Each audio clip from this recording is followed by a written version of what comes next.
Bienvenidos a ¿Qué pasó? El podcast donde vamos a intentar encontrar la respuesta a esta pregunta. O eso creo.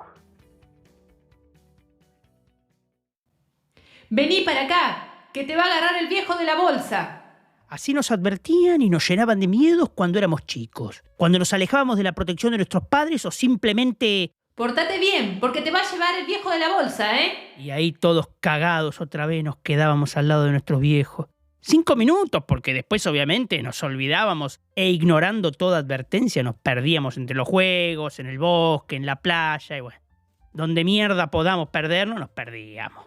Una suerte de advertencia que nos gustaba desobedecer un poco, como cualquier advertencia cuando se es chico que nos gusta desobedecer sin medir consecuencias. También cuando se es grande muchas veces nos gusta desobedecer un poco, un poquito, y está genial, y yo los animo a desobedecer un poco, solo un poquito, un poquito. No seas cosa que después se me arme quilombo. El problema es que estas advertencias tuvieron un personaje real y creo que ningún padre desearía que este personaje atrape a sus hijos. Este personaje, el viejo de la bolsa, si conociera la historia que hay detrás, si conociera la historia que hay detrás de este personaje, y bueno, no sé. El problema es que estas advertencias tuvieron su personaje real y creo que ningún padre desearía que atrape a sus hijos el viejo de la bolsa si conocieran la historia que hay detrás. Y por eso hacemos este podcast. Por eso hacemos este podcast, porque vamos a intentar juntos develarla. Bienvenidos a este 6º episodio de lo que llamamos ¿Qué pasó? Mi nombre es Juan Hurtado y como ya se habrán dado cuenta, vamos a hablar del viejo de la bolsa, el hombre del saco, el coco, o la cuca, o cucuy. Esto depende de qué país nos escuchen. Y nos vamos a poner serios con este episodio. Bueno, no tanto, pero vamos a preguntarnos, ¿qué pasó con esta historia del hombre de la bolsa? Porque muchas veces asustamos a los niños con esto de que te va a llevar el hombre de la bolsa y no sabemos ni siquiera lo que estamos diciendo. Pero no se preocupen. Esto pasa con muchas cosas y de a poco, yo creo que de a poco lo vamos a ir develando juntos. Si buscan en internet, van a dar con una foto de un vejete con unas orejas grandes mirando a cámara como el mejor actor. Parece un topollillo porque tiene unas orejas de grandes magnitudes, pero no lo es. También parece el famoso petizo orejudo de nuestra querida Argentina, pero tampoco. Este es único y es el viejo de la bolsa. Inconfundible después de tanto que nos lo nombraron. El tema es que sí, lo conocemos de nombre, porque de vista ni por puta. Si te aparece, lo mejor que podés hacer es correr, porque este te lleva y no te devuelve. Lo peor de todo es que quizá te lo confundís con un viejito bonachón, otra que Santa Claus. Y acá lo curioso es que los niños no se quejan por la visita de los Reyes Magos o de Papá Noel. Todos esperan la noche en que los míticos personajes visitan sus casas cargados de regalos. Y esto ya lo tratamos en episodios anteriores de este mismo podcast, lo cual los invito, si no lo escucharon, que lo escuchen. Pero el personaje que vamos a tratar hoy no es tan bienvenido, es más siniestro que adorable. La historia del viejo de la bolsa o el hombre del saco, como gusten llamarle, tiene 2 variantes que al menos yo conozco. Una es la estadounidense, con un personaje llamado Albert Fish, o sea, Alberto Pescado, y la otra es la española, con Francisco Leona como personaje principal.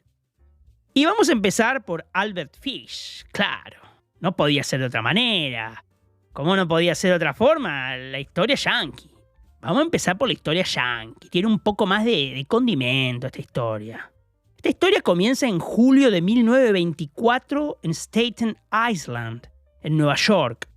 La señora McDonald, no McDonald, esto quiero dejarlo claro, no McDonald. Esta se llama McDonald, no tiene nada que ver con las hamburguesas. Ahora, si a usted le dio hambre, ponga stop. Pare con el auto o vaya corriendo a buscar una y vuelva. No importa la hora que sea, vaya. Si tiene ganas, hágalo. No se quede con el antojo. Bueno, entonces la señora McDonald estaba sentada tomando el fresco.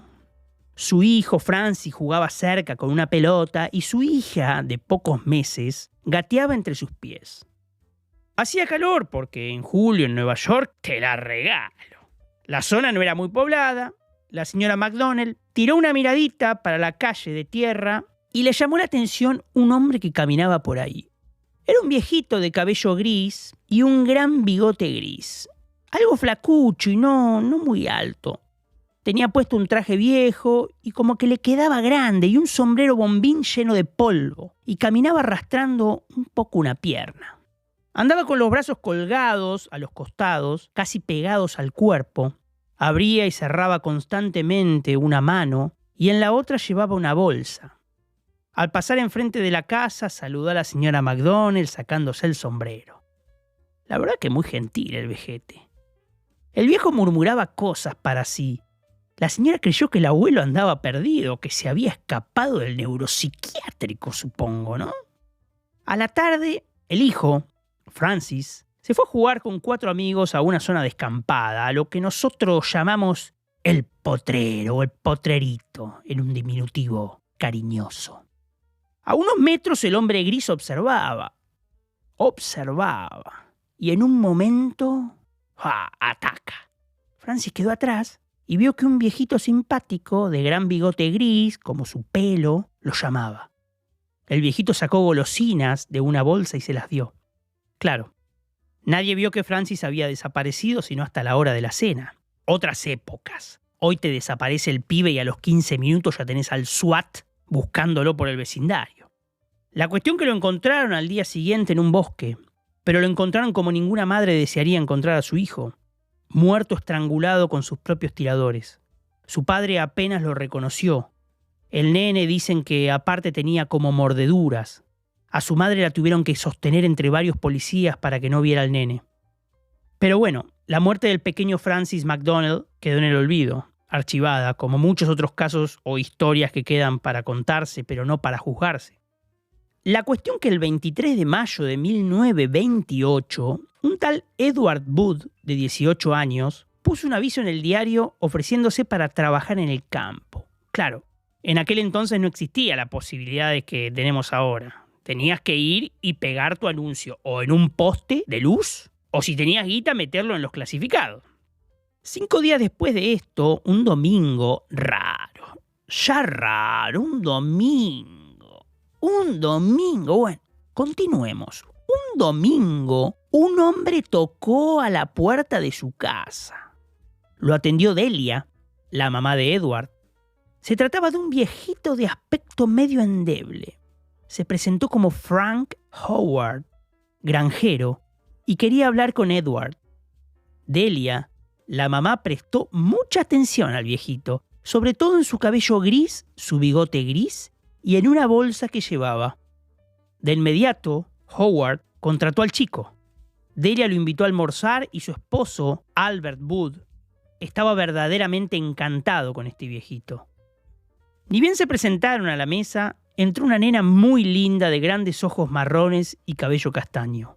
Gracie Wood, una de las hijas del matrimonio, tenía 9 años. Entró feliz, cantando. Howard estaba maravillado con la nena. Qué turbio todo esto, mi Dios. Qué turbio. En fin. De su bolsa sacó un dulce y se lo dio.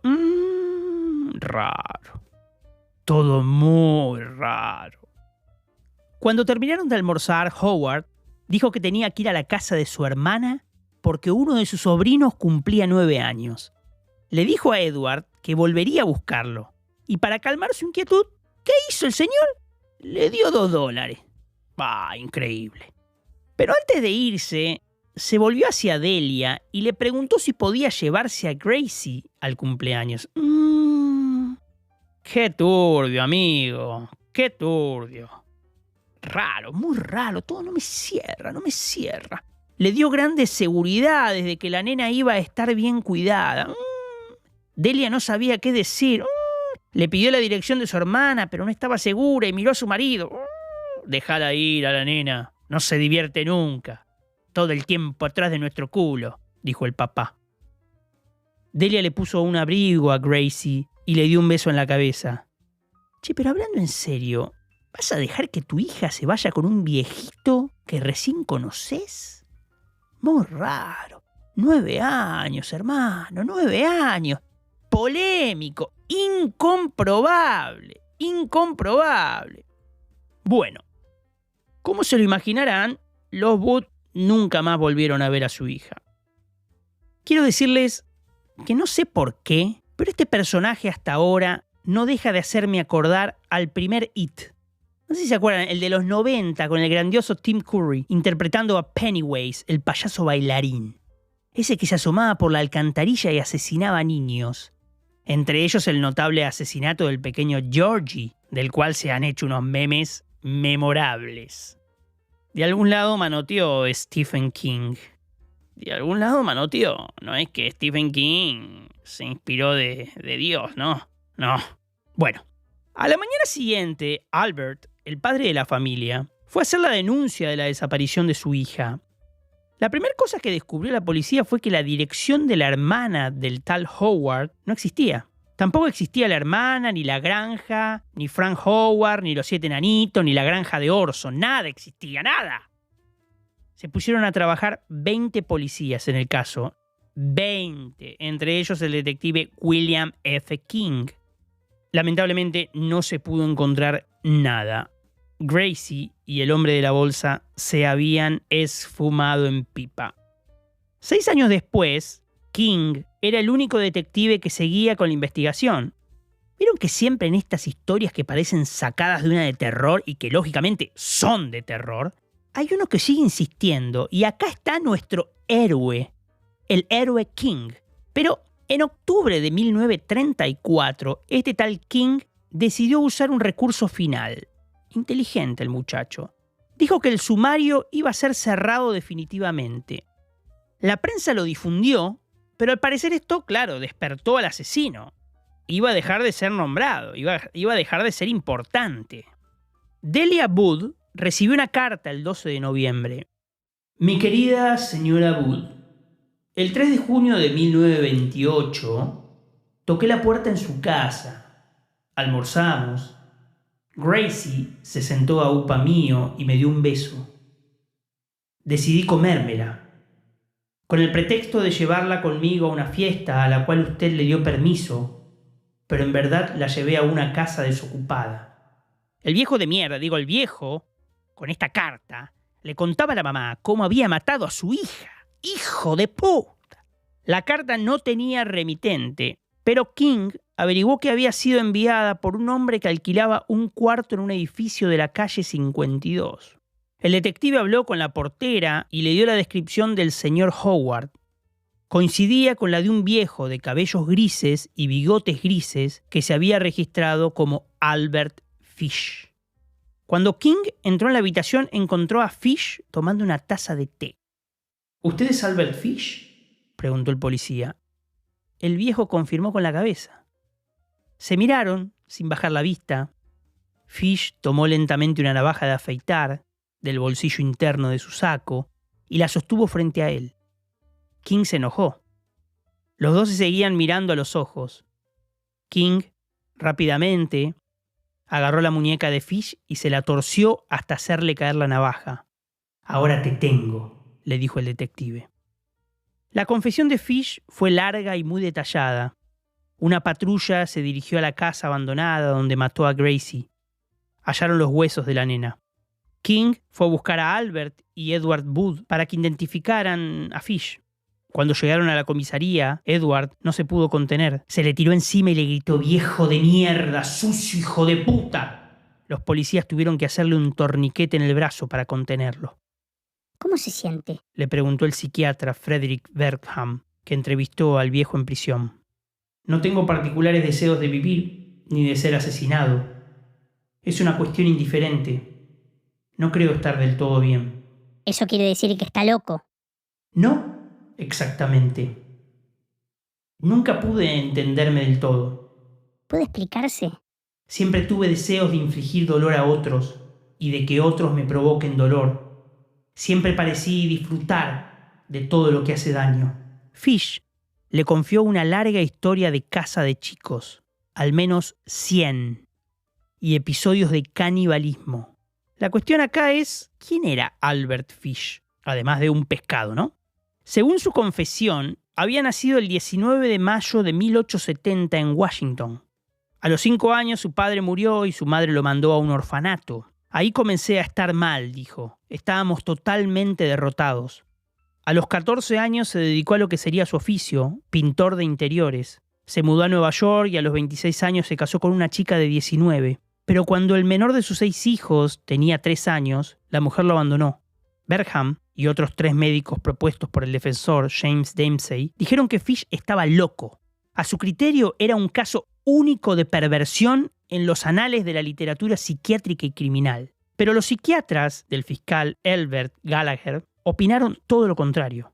Siempre supo lo que hacía. Ideó el engaño a los Booth, llevó a la pequeña a un lugar apartado, preparó el lugar del crimen y lo ejecutó con plena conciencia. El juicio por el secuestro y muerte de Gracie Booth comenzó el lunes 11 de marzo de 1935 en Nueva York. Al tercer día se llevó al estrado una caja con los restos de Gracie. El detective King relató cómo había sido asesinada, y entonces Gallagher abrió la caja y levantó con una mano la calavera de la nena. El juicio duró 10 días y menos de 1 hora la decisión del jurado. La decisión de la silla eléctrica tuvo su atractivo para Fish. Sus ojos brillaban, escribió un periodista del Daily News. Fish se levantó de su asiento y agradeció al juez. ¡Qué alegría! La de la silla eléctrica será el último escalofrío, el único que todavía no he experimentado. Fue ejecutado el 16 de enero de 1936. Y así terminó la historia del viejo de la bolsa de Estados Unidos, y sin detenernos pasamos al viejo de la bolsa de España. La cuestión es que había una persona que vivía en Gádor, un pueblo de España, y que era conocido como el Moruno. Este hombre estaba enfermo de tuberculosis. Fue a ver a un sujeto que tenía fama de ser curandero y que tenía antecedentes criminales llamado Francisco Leona, quien le dijo que por 3.000 reales podía curarle. Para curarse bastaba con que bebiera la sangre caliente de un niño y que se pusiera las entrañas del chiquito en el pecho.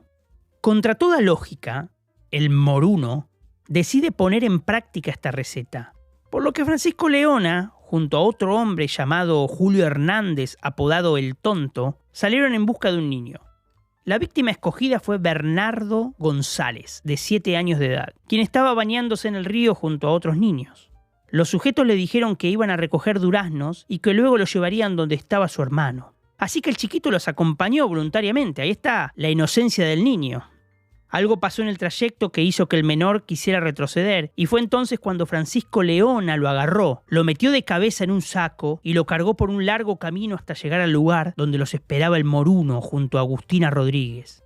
Más tarde se sumó un quinto cómplice, José Hernández, que ayudó a su madre, Agustina, y a su hermano Julio a agarrar al nene. Mientras que Leona le abrió una herida grande en la axila, cortándole las arterias que se dirigen al corazón, mientras Moruno sostenía una olla para recoger la sangre y después tomársela. Después de esto, Francisco Leona abrió al niño con una navaja de barbero y Julio sostuvo los bordes de la herida para mantenerla abierta y para que fuese más fácil para Leona extraer las entrañas que el Moruno se colocó en el pecho esperando que le hicieran recuperar la salud. Como si esto no fuera suficiente, trasladaron a Bernardo al barranco de Jalbo, donde no les bastó con ponerlo en un hoyo, sino que le aplastaron la cabeza con una piedra con la intención de desfigurarle la cara. Pero no se detuvieron hasta que la masa encefálica quedó pegada a las piedras. Luego le extrajo la grasa y el epiplón. ¿Algo más, che? ¿No necesitas alguna churita para el asadito? No sé, ¿viste? Esto raro, muy raro. Todos los participantes en este crimen fueron detenidos y procesados. Moruno y Agustina Rodríguez fueron ejecutados, mientras que Leona murió en la cárcel antes de recibir el garrote vil. Y se preguntarán, ¿qué es esto del garrote vil? Bueno, en su forma más evolucionada era un collar de hierro atravesado por un tornillo acabado en una bola. Al girarlo, este tornillo causaba a las víctimas la rotura del cuello. La muerte se producía por la dislocación de la apófisis odontoides de la vértebra axis sobre la atlas en la zona cervical de la columna. Si la lesión producida aplasta el bulbo raquídeo o rompe la cervical con corte medular, se produce un coma cerebral y la muerte instantánea. Pero esto depende en gran medida de la fuerza física del verdugo y la resistencia del cuello del condenado. La experiencia demostró que raramente sucedía así, ya que la muerte solía sobrevenir por el estrangulamiento resultante de lesiones en la laringe y en el hueso hioides. En múltiples casos se alargaba la agonía del condenado, que esta era la forma en que se ejecutaba a los condenados a muerte, cosa que a esta última no le tocó. Y bueno, colorín colorado, estas horribles historias han terminado. Y ahora sí, si llegaron hasta acá ya sabemos que decirle a un niño que lo va a agarrar el viejo de la bolsa deja de ser una simple precaución para convertirse en algo bastante siniestro. ¿Volvería usted a decirle esto a su niño o a un niño? Yo creo que no. Pero las historias están hechas para no repetirlas y las malas historias para no usarlas de ejemplo. Mejor guardarlas. Les mando un fuerte abrazo y no se olviden de suscribirse y compartir el podcast, porque si no, se los va a llevar el viejo de la bolsa. No, mentira, che. No se los va a llevar nadie. Tranquilos, están a salvo. Nos estamos viendo en el próximo episodio de ¿Qué pasó? ¡Chao!